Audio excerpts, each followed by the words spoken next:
Sometimes YouTube makes me so angry. Well, obviously I was angry about the banning issues, but to be honest, something's got me more worked up than that. It's these videos on YouTube that because I've subscribed to the Metaphysics and Consciousness tab, and every video that has been posted so far about metaphysics and consciousness has been nothing of the sort. It's all this New Age mysticism, and it's nonsense. It's completely ridiculous. Now, I like to think of myself as quite an open-minded person, but you just see so many of these quantum Buddhism and psychonetic homeopathy.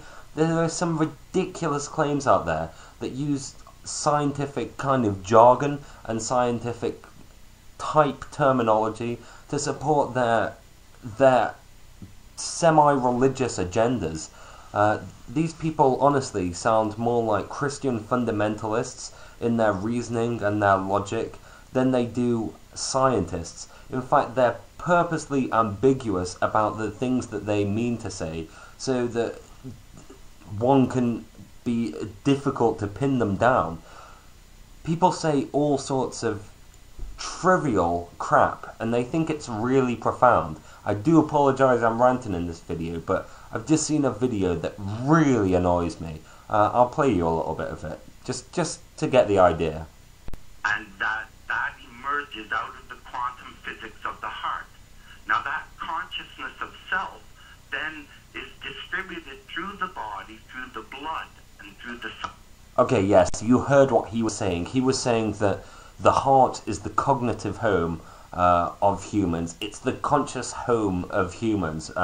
It's where our experience itself comes from. The heart.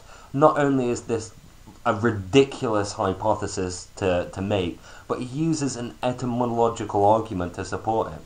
Of course, people used to think that consciousness came from the heart, because it was the only thing that really seemed to be doing anything in the body.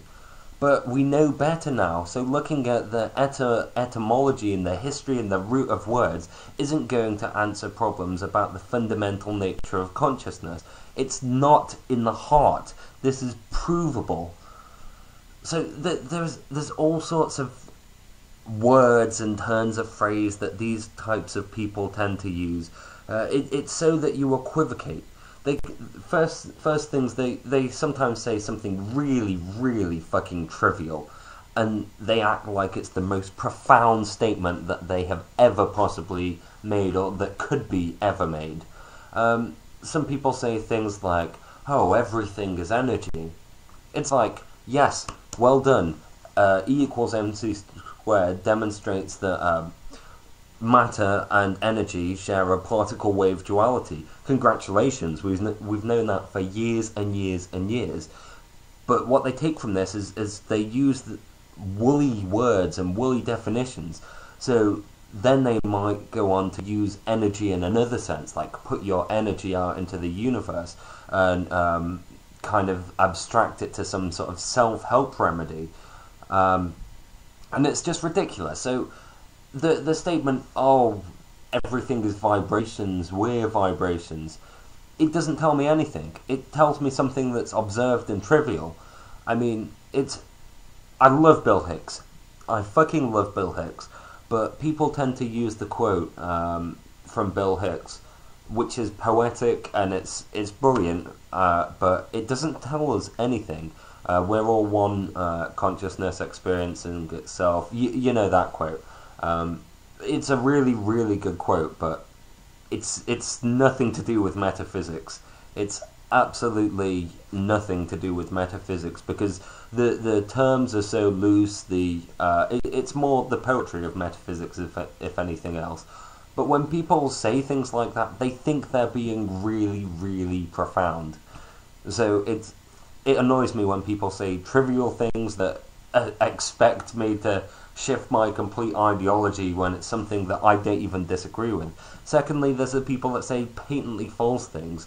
And then third, and this is perhaps even more annoying, people that string pseudoscientific jargony words together in a big long sentence that, for all I know, doesn't make any sense. I know the words and I know what they mean, but my God, I have never seen them put together in that kind of structure. I have no idea what some of these people are saying, because they purposely equivocate words such as energy, vibrations, and consciousness, so we can never argue against what they're saying, because they're not saying anything, and that's the point.